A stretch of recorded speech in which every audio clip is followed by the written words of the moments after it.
विदर्भ देश के राजा भीष्मक के 5 पुत्र और एक पुत्री थी। पुत्री का नाम रुक्मिणी था, जो समकालीन राजकुमारियों में सर्वाधिक सुंदर और सुशील थी। उससे विवाह करने के लिए अनेक राजा और राजकुमार आए दिन विदर्भ देश की यात्राएं करते रहते थे। उन दिनों कृष्ण के रूप, सौंदर्य, गुणों और पराक्रम की गाथाएं समस्त भरतखंड में गूंज रही थी। राजकुमारी रुक्मिणी अपनी किशोरावस्था से ही कृष्ण के संबंध में सुनती चली आ रही थी, इसलिए उसके मन में कृष्ण के लिए एक विशिष्ट स्थान बन गया था। फिर जब वह युवती बन गई तो उसने अनुभव किया कि तीनों लोक में कृष्ण से सर्वश्रेष्ठ वर उसके लिए कोई नहीं हो सकता। इसलिए उसने मन ही मन कृष्ण को अपना पति मान लिया था। रुक्मिणी के माता और पिता भी चाहते थे कि उनकी पुत्री का विवाह कृष्ण के साथ हो, लेकिन रुक्मिणी के बड़े भाई रुक्मी की मित्रता शिशुपाल और जरासंध जैसे उन राजाओं के साथ था, जो कृष्ण को अपना सबसे बड़ा शत्रु मानते थे। उन राजाओं को कृष्ण के हाथों कई बार पराजय का सामना करना पड़ा था, फिर भी उनकी शत्रुता की आग बुझ न पाई थी। जब रुक्मी को यह पता चला कि उनकी बहन कृष्ण के साथ विवाह करना चाहती है और उसके माता पिता भी इससे सहमत हैं, तो उसने एक दिन राजसभा में घोषणा कर दी कि उसकी बहन रुक्मिणी का विवाह चेदी देश के राजा शिशुपाल के साथ होगा। इस घोषणा के साथ ही उसने अपने पिता भीष्मक को धमकी दे डाली कि अगर उन्होंने उसकी घोषणा का विरोध किया तो वह उन्हें राज सिंहासन से हटाकर राज्य पर अधिकार कर लेगा और फिर जबरदस्ती रुक्मिणी का विवाह शिशुपाल के साथ कर देगा। राजा भीष्मक को अपने राज्य जाने की तो उतनी चिंता नहीं थी जितनी चिंता अपनी प्रजा के कल्याण की थी। वह अच्छी तरह जानते थे कि रुक्मी के राजा बनते ही राज्य की वह हालत हो जाएगी जो शिशुपाल और बाणासुर जैसे अत्याचारी और निरंकुश राजाओं के राज्य की है। यह सब सोचकर उन्होंने रुक्मी की घोषणा का विरोध नहीं किया। रुक्मी ने उसी समय कुल पुरोहित से विवाह की तिथि निश्चित कराई और शिशुपाल के पास संदेश भिजवा दिया कि वह अपने मित्र राजाओं को बारात में लेकर आए और वह राजकुमारी रुक्मिणी को विवाह कर ले जाएं। जब रुक्मिणी को अपने बड़े भाई की इस करतूत का पता चला तो वह बहुत दुखी हुई। उसने मन ही मन कृष्ण को अपना पति मान लिया था और यह आर्य कन्याओं के धर्म के विरुद्ध था कि जिसे वह पति के रूप में वर्ण कर ले, उसके होते हुए किसी दूसरे व्यक्ति को अपना पति बनाए। सोच विचार करने के बाद उसने अपने एक विश्वस्त ब्राह्मण को बुलाया और उससे कहा कि वह द्वारिका में श्री कृष्ण के पास जाए और उन्हें यह संदेश दे दे कि रुक्मिणी वर्षों से उनका अपने पति के रूप में वर्ण कर चुकी है, लेकिन उसका बड़ा भाई रुक्मी बलपूर्वक उसका विवाह शिशुपाल के साथ कर देना चाहता है। इसलिए श्री कृष्ण आए और उसका हरण कर ले जाएं।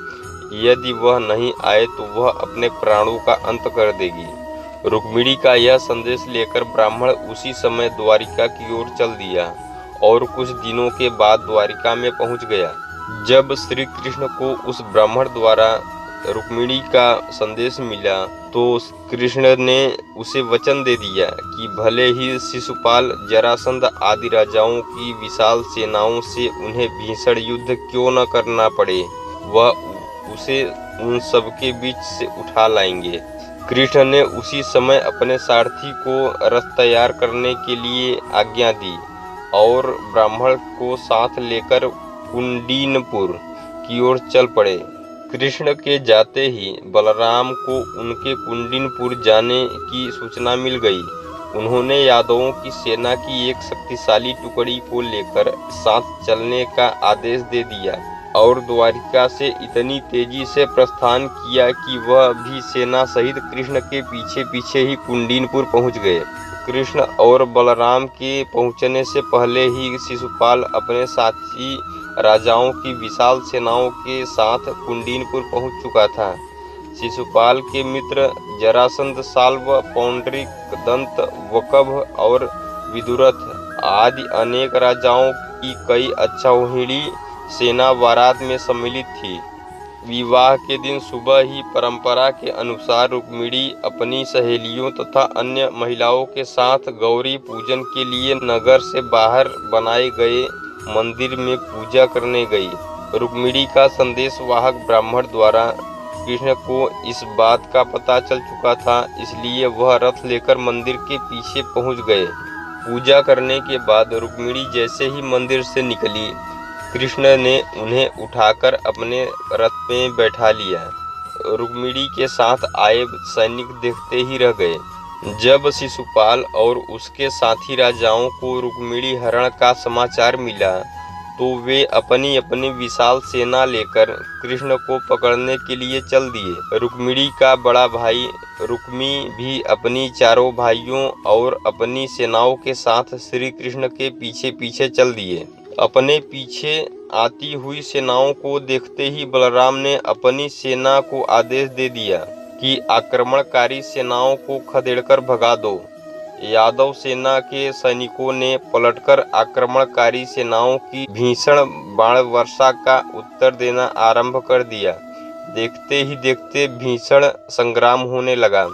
यदुवंशियों की थोड़ी सी सेना ने शिशुपाल, जरासंध और उनके साथी राजाओं की विशाल सेनाओं पर इतनी भयंकर बाण वर्षा की कि वे सिर पर पांव रखकर भागने लगी। शिशुपाल और उसके साथी राजाओं की सेनाओं को पीठ दिखाकर भागते देख रुक्मी के क्रोध की कोई सीमा न रही।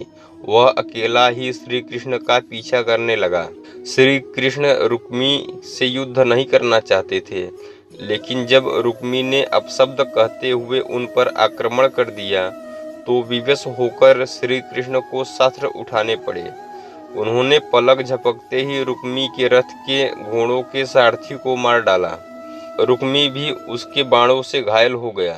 कृष्ण ने तलवार संभाली और झपटकर रुक्मी को पकड़ लिया और उसी के उत्तरी से उसके हाथ पैर बांधने के बाद उसके सिर तथा दाढ़ी मूंछों के बाल जगह जगह से मुंडाकर उसे कुरूप बना दिया।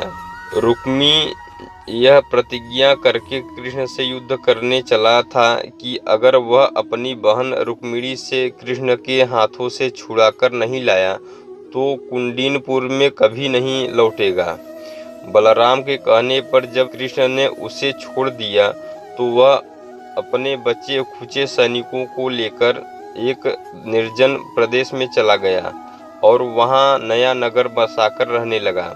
कृष्ण रुक्मिणी को लेकर विजयी यादव सेना के साथ द्वारिकापुरी लौट आए, जहां विधि पूर्वक उनका विवाह रुक्मिणी के साथ कर दिया गया।